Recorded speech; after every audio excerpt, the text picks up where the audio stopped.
আমার মেয়ে তো ছাতু খেতেই চায় না, তাই অনেক মগজ ধোলাই করে এই রেসিপিটা মাথা থেকে বেরিয়েছে। দেখুন, প্রথমে 1 কাপ ময়দা, তাতে নুন আর ঘি দিয়ে ভালো করে মাখিয়ে নিতে হবে। তারপর পরিমাণ মতো জল দিয়ে ভালো করে ময়দাটা মেখে নেব। ব্যাস, আবার পুরনো নিয়ম, 5-7 মিনিট রেস্ট। যতক্ষণ রেস্ট আছে ততক্ষণ একটা প্লেটে বড় চামচে 3 চামচ ছাতু, তাতে নুন আর চাট মশলা দিয়ে রেডি আমাদের জাদু রেসিপির 50%। 5-7 মিনিট বাদে হাতের সাহায্যেই গোল গোল বাটির মতো করে নিতে হবে। তারপর সে ছাতুর মিশ্রণটা পরিমাণ মতো দেব, যাতে বেলার সময় অবশ্যই যেন বেরিয়ে না যায়, তাহলেই তো মেয়ে বুঝে যাবে।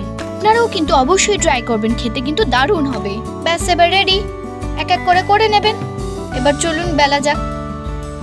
এমনভাবে পুর ভরবেন যাতে বেলার সময় একটু বেরিয়ে নেওয়া যায়।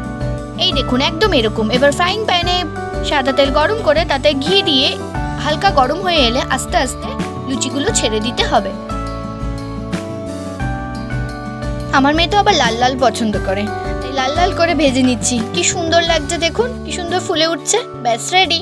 ভেতরটা দেখেছেন, একদম ঠিক এরকম হবে। এবার আবার মেয়েও নয়, 8 থেকে 80 সবাই পছন্দ করবে। Like, comment, share and subscribe, আর অবশ্যই রান্নাটা করে জানাতে কিন্তু ভুলো না।